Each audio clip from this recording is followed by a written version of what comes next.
शहाबुद्दीन के वक्त में सिवान मशहूर भी हुआ तो सिवान बदनाम भी हुआ। यही कारण है कि आज जो सिवान का राजनीतिक माहौल है वो बिल्कुल ही बदला हुआ नजर आ रहा है। अलग हो जाएंगे, वो निर्दलीय स्वतंत्र लड़ेंगे, तो कहीं ना कहीं ये वोट जो है कि तेजस्वी का ही डाइवर्ट बटेगा, होगा। डाइवर्ट होगा। तो नुकसान तो है। शहाबुद्दीन को मानने वाले लोग हैं, पुराने लोग हैं, शहाबुद्दीन की विचारधारा के साथ चलने वाले लोग थे, जो उनके परिवार के अभी भी साथ हाँ हैं। हाँ। तो ये इनकार नहीं किया जा सकता है कि एक बड़ा जो गढ़ है अभी भी शहाबुद्दीन का है, चाहे उनके परिवार के प्रति ही जो संवेदना हो, जो भी हो, वो कहीं ना कहीं तो डाइवर्ट होगा। आज इस वीडियो में हम लोग चर्चा करेंगे सिवान लोकसभा सीट की। सिवान लोकसभा सीट एक ऐसा लोकसभा सीट है जहां पे आरजेडी का कभी गढ़ हुआ करता था, शहाबुद्दीन की तूती बोलती थी।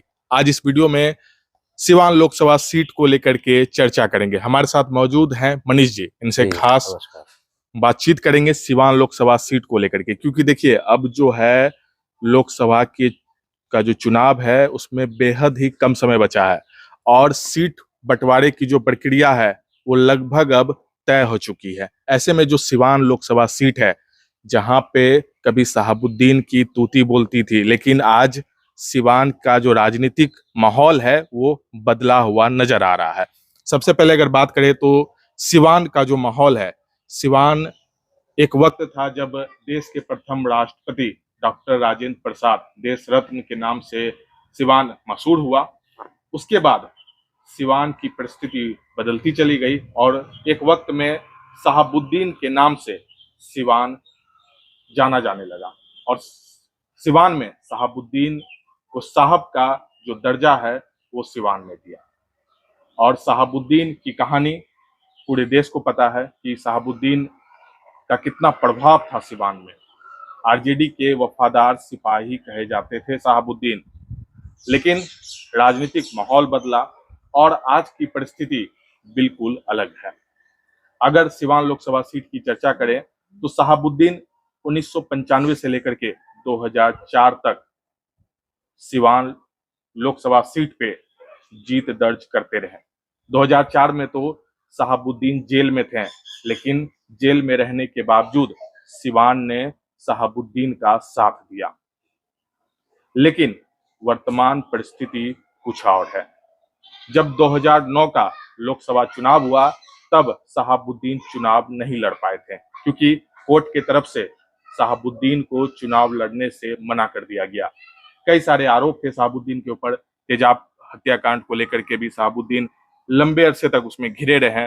कई तरह के आरोप प्रत्यारोप उन पे लगे। जब 2009 में शहाबुद्दीन खुद से मैदान में नहीं उतर पाए तब शहाबुद्दीन की पत्नी हिना साहब को मैदान में उतारा गया। लेकिन जो परिस्थिति थी, जो राजनीतिक माहौल था शहाबुद्दीन का, वो वहां से बिगड़ता हुआ दिखने लगा, क्योंकि हिना साहब की हार हुई 2009 में भी। और 2009 में ओम प्रकाश यादव, जिसे कभी शहाबुद्दीन ने हाथ उन पे चला दिया था, और ओम प्रकाश यादव सर पे कफन बांध के निकल गए थे शहाबुद्दीन से चुनावी मैदान में लड़ने के लिए, वो भी निर्दलीय। और जब मैदान में उतरे तो उनकी पत्नी हिना साहब को ओम प्रकाश यादव ने हरा दिया। उसके बाद फिर 2014 में फिर से हिना साहब मैदान में उतरी और उधर से बीजेपी ने ओम प्रकाश यादव को टिकट दिया और फिर से ओम प्रकाश यादव ने जीत दर्ज किया। और देखिए, शहाबुद्दीन की मृत्यु के बाद जो शहाबुद्दीन का परिवार है उससे आरजेडी की दूरियां भी बढ़ती गई, क्योंकि अभी जन विश्वास यात्रा लेकर के भी तेजस्वी सिवान पहुंचे थे, लेकिन शहाबुद्दीन के परिवार से कोई भी उस यात्रा में नहीं पहुंचा।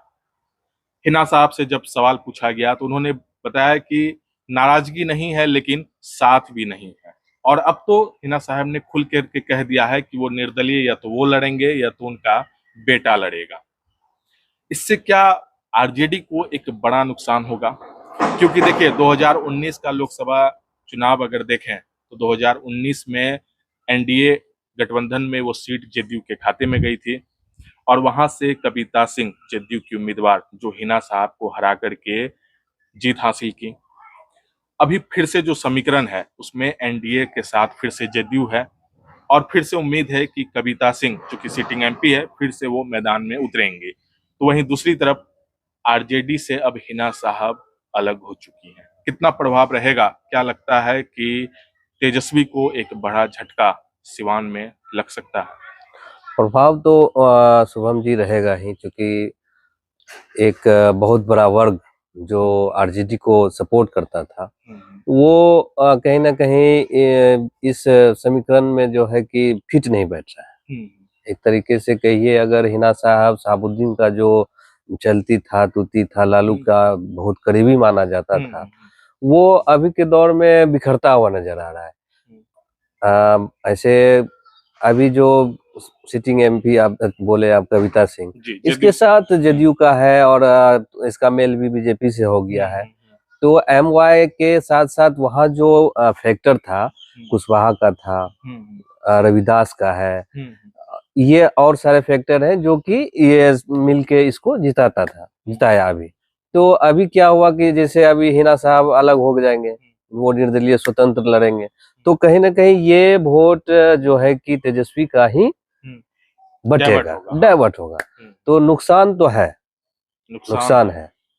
देखिए, नुकसान तो है, क्योंकि हिना साहब जब आरजेडी के साथ थी, जब शहाबुद्दीन का परिवार आरजेडी के साथ था, तो कहीं ना कहीं जो शहाबुद्दीन को मानने वाले लोग थे वो आरजेडी के साथ थे। लेकिन जब हिना साहब ही अलग हो जाएंगी तो जो शहाबुद्दीन को मानने वाले लोग हैं, पुराने लोग हैं, शहाबुद्दीन की विचारधारा के साथ चलने वाले लोग थे, जो उनके परिवार के अभी भी साथ हैं, तो ये इनकार नहीं किया जा सकता है कि एक बड़ा जो गढ़ है अभी भी शहाबुद्दीन का है, चाहे उनके परिवार के प्रति ही जो संवेदना हो, जो भी हो, वो कहीं ना कहीं तो डाइवर्ट होगा।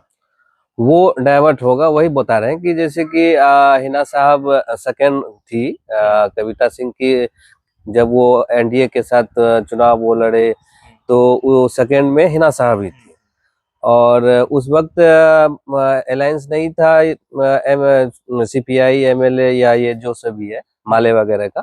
लेकिन अब जो अभी जो समीकरण है उसमें इंडिया का जो कॉन्सेप्ट है, इसमें आरजेडी है, चूंकि नीतीश जी तो निकल गए, तो अभी भी अब जैसे हिना साहब अपना चले जाएंगे कि वो अगर निर्दलीय लड़ गए, तो उसका जो अपना वोट बैंक है वो तो कहीं ना कहीं काट के लेके चले जाएंगे। तो इससे नुकसान ऑलरेडी हर हाल में तेजस्वी जी का होना है, उनके पार्टी का होना है। देखिए, तेजस्वी की जो दूरी है उसको ये कहा जा रहा है कि हिना साहब लगातार 2009 से वो चुनाव लड़ रही थी, लेकिन जीत हासिल नहीं हुआ। 3 बार उनकी करारी हार हुई। तो कहीं ना कहीं तेजस्वी इस बात को समझ रहे हैं कि अब शहाबुद्दीन को लेकर के चलना मुश्किल है, इसलिए तेजस्वी भी दूरी बनाते हुए दिख रहे हैं। अगर तेजस्वी और लालू प्रसाद यादव अगर चाह लेंगे कि हिना साहब उनके तरफ से ही लड़े, तो मुझे ऐसा लगता है कि हिना साहब शायद लालू प्रसाद यादव की बातों से बाहर नहीं जा पाएंगे। लेकिन कहीं ना कहीं आरजेडी भी अब इस बात को समझती है कि अब शहाबुद्दीन का जो एक माहौल था, एक दौर था कि एक फोन कॉल अगर शहाबुद्दीन का कहीं चले जाता था तो फिर जो है पूरा सिवान एक साथ उनके खड़े हो जाता था। लेकिन चूंकि राजनीतिक माहौल है, परिस्थिति है, बदलते रहती है। तो अब आरजेडी भी इस बात को समझती है कि अब शहाबुद्दीन को लेकर के उनके नाम को लेकर के ज्यादा आगे नहीं जा सकते हैं। और हिना साहब की जो हार हुई है, इससे कहीं ना कहीं इस बात को बल भी मिलता है कि जो प्रभाव रहा था एक जमाने में जब शहाबुद्दीन थे, अब परिस्थिति बदल गई है। इसलिए आरजेडी भी कहीं ना कहीं अब दूरी बना रही है।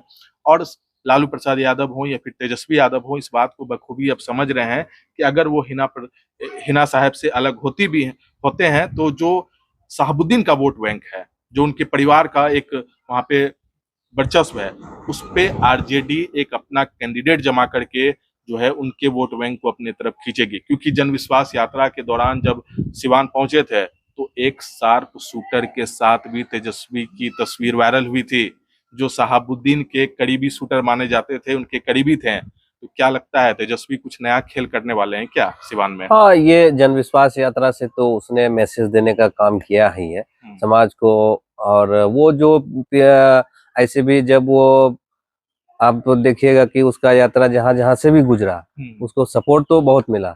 और सिवान में खास करके जो उसका वायरल फोटो जो आप बता रहे हैं, वो फोटो वायरल हुआ और हिना साहब की दूरी हुई, तो इससे फर्क तो पड़ेगा। और अपने आप को उस छवि से निकालना भी चाह रहे हैं तेजस्वी, क्योंकि यंग है, वो चाह रहे हैं कि हमें अभी आगे की राजनीति करनी है, तो हमें उस पृष्ठभूमि को छोड़ना होगा जो कि वर्षों से चला आ रहा है, क्योंकि हिना साहब को उसने 3 बार मौका दिया लेकिन वो जीत के नहीं आ पाई। तो आगे वो आगे के भविष्य और पार्टी के भविष्य को देखते हुए हो सकता है वो कैंडिडेट चेंज करे, क्योंकि देखिए सिवान जो है शहाबुद्दीन के वक्त में सिवान मशहूर भी हुआ तो सिवान बदनाम भी हुआ। यही कारण है कि आज जो सिवान का राजनीतिक माहौल है वो बिल्कुल ही बदला हुआ नजर आ रहा है। अगर शहाबुद्दीन होते तो फिर सिवान का राजनीतिक माहौल कुछ और देखने लायक होता। फिलहाल इस वीडियो में इतना ही। अगर आप इस वीडियो को हमारे YouTube चैनल पे देख रहे हैं तो चैनल को सब्सक्राइब करें, अगर आप फेसबुक पेज पे देख रहे हैं तो हमारे पेज को फॉलो करें। इसी तरह अगले वीडियो में फिर किसी लोकसभा सीट को लेकर के हम लोग फिर से आपके साथ आएंगे और उस लोकसभा सीट की चर्चा करेंगे। धन्यवाद।